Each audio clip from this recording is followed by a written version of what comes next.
All right, we're going with the replay method because I want to talk about some of the lines of play with this deck instead of doing it live. And so round one, we are playing against, well, we don't know yet. But his hand is kind of slow. We have like 2 lands. We have a path to help us buy some time, but we have like 4 mana, 4 mana, 4 mana, 5 mana. So I think we mulligan this. This hand is actually keepable. We are on the play, but we basically get to scry, and then we get to, use our Path to Exiles to keep us alive if we're against a creature deck. And the wall can help draw us into more stuff. And so it's, not great, but it's keepable. And we scry planes to the top, obviously. So lead with Vent. Opponent, not sure what they are yet. So we play the wall, draw a card, and they bolt us. So they're probably a burn deck. Yep, definitely burn. And now, not really doing much yet. They had a no creature draw, and we had our 4 removal spells. So that's an interesting play that a lot of people um, don't think about as often as maybe they should. Is Path to Exiling your own creature. So Wall of Omens is perfect for that.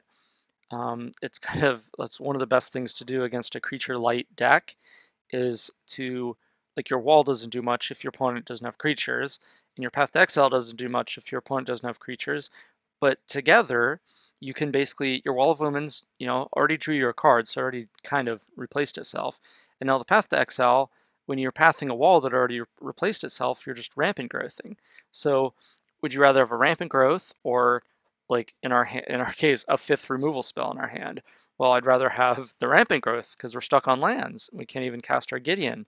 We just want to cast our Gideon so that they don't just draw a bunch of burn spells and burn us out. We need to clock them. So that's a play that you want to keep in mind. So we Path to Exile our wall. Now we can play our Gideon. And I chose to make a token. No, I chose to plus it because I figured they're going to. There's a couple reasons to plus it there. One is Searing Blaze. So we haven't given them a target for Searing Blaze. And the mono red decks, or the burn decks, play 4 Searing Blaze. So I wanted to not give them a target for Searing Blaze. And so I just plussed Gideon there. And looks like they're like, whatever, I don't care. I'm just going to burn you. It's okay. So now I emblem, and I can attack with a Shambling Vent. So that's the other reason I did that. We really need to gain life. I felt like they missed their land drop the turn before, so they have all burn spells in hand. They haven't played a creature, so they have no creatures in their hand. They didn't play land, so they have no lands in hand. So they just have 5 burn spells in hand, and we're at 11. So they're at 22. We're not just going to have 5 turns of attacking with Gideon to kill them. Or even if we made the token and they didn't happen to have Searing Blaze in their hand, 7 damage, and they're at 22, that's still 4 turns, or maybe 3 turns if they crack a fetch, which we might not have because we're at 11 and 5 burn spells. There's a lot of combinations of burn spells that can deal 11 damage over the course of 3 turns.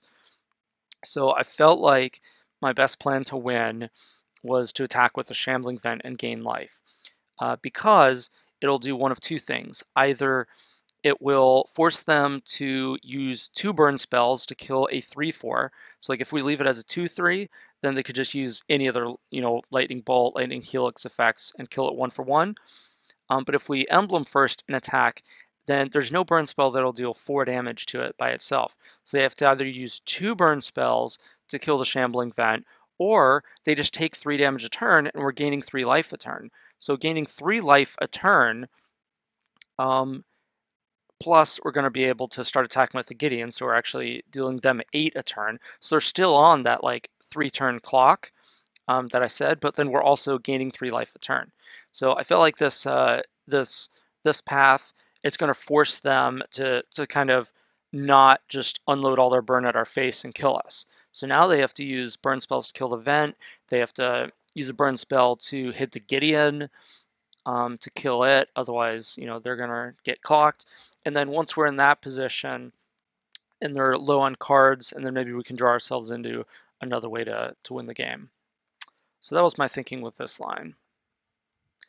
Shambling Vent, they crack their Mesa, and they Searing Blaze, and they Bolt. And they didn't redirect to Gideon, which was kind of interesting. I expected them to. But since they didn't, I figured now make the creatures, but we're probably just dead here. Yeah. Searing Blaze still hits the opponent because it is 2 targets. Yeah. So we were just super dead this game. There's not much we could do, but I felt like we gave ourselves the best chance to win by going on the Shambling Vent line. And our plan, if we had drawn another land, was to activate Gideon and then activate Vault to attack and gain 5 life with the life link from the Vault. But they had the Skullcrack anyway, too, so they just had it all, and there's really not much we could do. We could have Thoughtseized them, but that's kind of a risky proposition against Burn. So we lost game 1. There we go. And now game 2, we get to be on the play. Oh, so the way we sideboarded, we boarded in 3 Leyline of Sanctity and 1 Surgical Extraction. We boarded out Abontu's Reckoning, 2 Thoughtseize, and Obnixilis. So basically it was just kind of, do I want the, because I definitely don't want Thoughtseize or Obnixilis. Those are horrible in this matchup. And I don't really want Sorin either because it costs 6, but it does gain us life. We are looking to extend the game longer, so I kept Sorin in, but I boarded out the Reckoning. I felt like it was our worst removal spell. And I brought in a Surgical just because, if we look at their hand with an Inquisition or a Collective Brutality and see they have 2, like have a card in their hand that's already in their graveyard, we could pay a black and Surgical it to get it out of their hand. So I figured the upside on that's just better than the Bontu's Reckoning. So this hand, it's a pretty horrible, except it has Leyline, which means we keep. So I think Leyline is so good in this matchup that it basically forces them to have the Destructive Revelry, to find Destructive Revelry. And if it's not in their opener, and they can't just immediately kill the Leyline, we have Field of Ruin. Field of Ruin will get us a white mana, and it'll also kill their Stomping Ground. They only have 1 green source, so if they happen to get the Stomping Ground on the battlefield, we can kill it.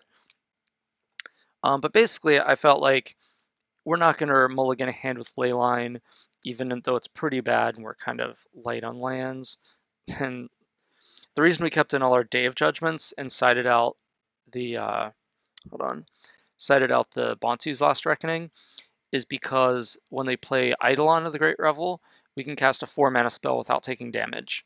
And also we get to untap our lands the next turn. That's another big thing. I felt like we had enough early interaction with like Path to Exile, Fatal Push, Wall of Omens, stuff like that, that we didn't need a 3 mana Wrath against this deck. So I left in the 4 mana ones instead. As it so happens, they had a creature heavy draw, which is what you want against Leyline hands. And we failed to draw some lands. So they're actually Searing Blazing themselves just to trigger the prowess. So we Inquisition them, take their Lightning Bolt, and so fortunately for us, they have lands in hand. So they drew lands and creatures basically against our Leyline draw. But we drew a land. This is one of the few times we actually take damage to play our land untapped in this matchup. So the Lightning Helix, target our wall, obviously, because they can't target us. We Collected Brutality, kill the creature, drain for 2. They draw Goblin Guide, hit us, we draw another Brutality. We're really just trying to draw land. But instead we're drawing like Collected Brutalities, which that's okay. We're perfectly okay with that. But Goblin Guide is now feeding us lands, which is why we kill the Swift Spear instead of the Goblin Guide, because we want to be drawing lands. So we found lands, and now we Field of Ruin them off of green, because I figured, like I said before, they only have 1 green source in their deck, and this is a post-sideboard game, so Destructive Revelry on our Leyline I figured was their only way to win, or their most realistic path to victory, and so I wanted to take away that path for them. Even though like this turn playing like a Gideon or Liliana minus would have been really good, I felt like we had an even better line to kill their land, take another hit from the guide, and then start playing Planeswalkers. Because I figured they can't beat us when we're at that high of life total. So here now they play Eidolon, and it comes up where um, we don't take damage. And it's a good thing we didn't Wrath there. I mean, I guess we could have Liliana minus, but we played the Gideon first, and then we Wrathed, and we got an extra Lavamancer out of the deal too. Not that Lavamancer does much against Leyline. They can't target us, or obviously our Planeswalker because they can't target us, but it's still a 1/1 that gets to attack.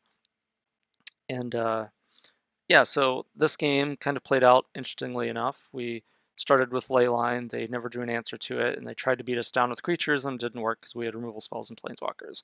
So that's how that game went. And then game 3, now we're on the draw, did not make any sideboard changes. So this hand is a pretty reasonable hand. We can play Marsh Flats, get a Swamp, kill their turn 1 creature, then turn 2 play Plains, Wall of Omens, draw a card, then turn 3 Field of Ruin, target their land, get us another Plains, so that we're set up to play the Day of Judgment and Gideon. So this hand is pretty solid.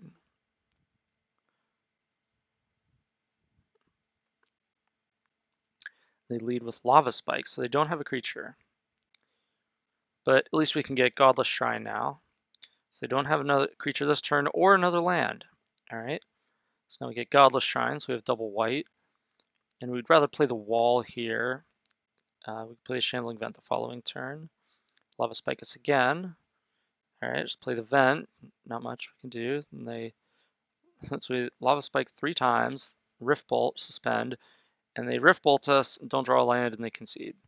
So what our plan was going to be, we were disguising our Vault so that we can make Gideon a creature, Vault, activate Vault, attack for 7 and gain 7, and the game's basically over. If we didn't have the Vault, we would start attacking with Vent. Basically, the opponent just got mana screwed this game. But if they hadn't, like, what would they have in a reasonable draw?